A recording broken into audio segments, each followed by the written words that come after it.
as per your knowledge or as per your knowledge, what is meant by normalization? Normalization ante reducing. So convert inconsistent data into consistent data. Simple. Why do we use normalization forms? Is for two purposes. One is to convert inconsistent data to consistent data. That is one reason. And other reason is to reduce the data redundancy. Guర్తుపెట్టుకోండి ఈ word data redundancy. So what is meant by data redundancy? Duplicate values. మనకి ఏదైతే ఒకే value మనకి multiple times ఉన్నా కానీ లేదా multiple dependencies ఉన్నా కానీ వాటిని మనం ఏమంటామని we call it as data redundancy. So to reduce the data redundancy and to make inconsistent data to consistent data we use normalization forms, and normalization forms are again classified into multiple times. And what is the reason for inconsistent data? మనకి inconsistent data రావడానికి main reason ఏంటండి? We have three reasons for inconsistent data. Let's say this is inconsistent data. We want to convert into consistent data. We should do normalization form.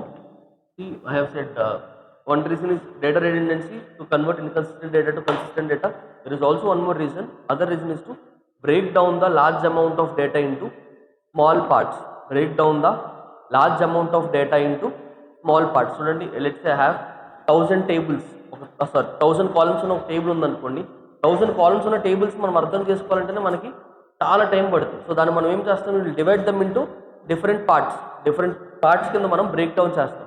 ఆ break down కూడా we can also call them as normalisation form. So three purposes what? One is to data redundancy, next one is to convert inconsistent data to consistent data, so other one is to break down the large amount of data into small group of data or small tables. Like large relation మనం small చిన్న relations కింద divide చేస్తాం. And what is the reason for this inconsistency? ఈ inconsistency ఒక డేటాలో inconsistency create అవడానికి మనకి three reasons ఉంటాయండి. We have how many reasons? Three reasons. దాన్ని మనం అనామలీస్ అంటాం. We call them as anomalies. So and this anomaly are again classified into three types. One is insert anomaly, update anomaly, third one is delete anomaly. How many anomalies we have? Anomaly అంటే ఏం కాదండి, it is a problem. Anomaly means what? It is an issue. So we have three issues. One is update, next one is delete, and other one is insert.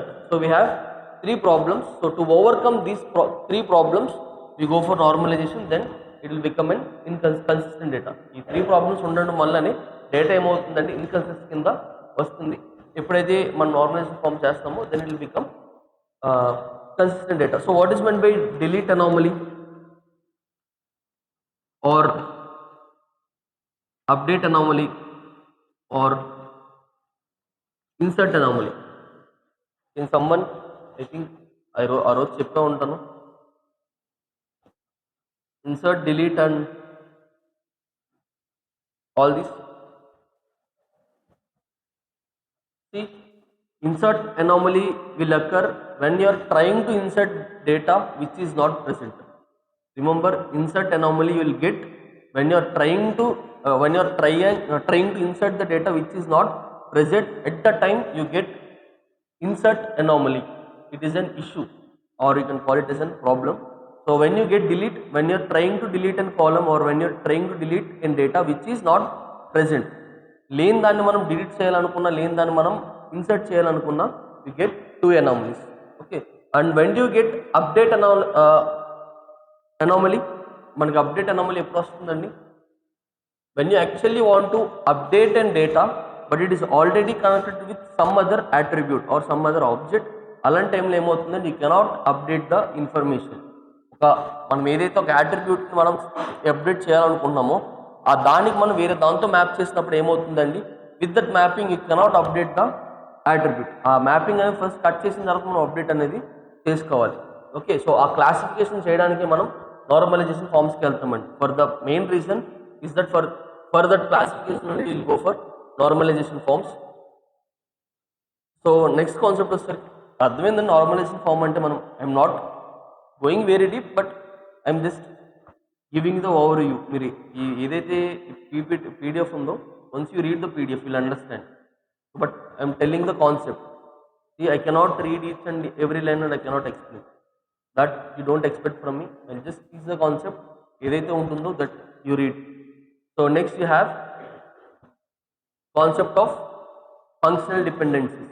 So you have functional dependencies, and functional dependencies again classified into two types. One is partial functional dependency and other one is full functional dependency. You have two types. One is partial functional dependency and other one is full functional dependency.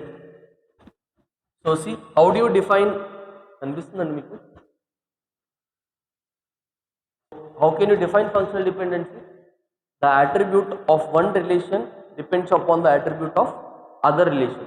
If the attribute of one relation or attribute of one relation depends upon the attribute of not other relation, same relation.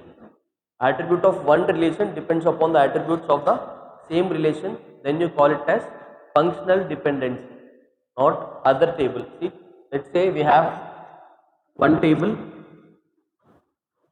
టేబుల్లో మనకి two attributes ఉన్నాయండి. Attribute ఏంటి? X and why.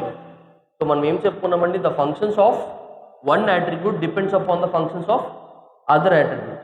Same టేబుల్లో ఉన్న వేరే attribute, ఈ రెండు ఒకే రిలేషన్లో ఉన్నాయి కదండి. రిలేషన్ అంటే టేబులే కదా. This both are present in the same table. The values of Y are the functions of Y depends upon the values and functions of X.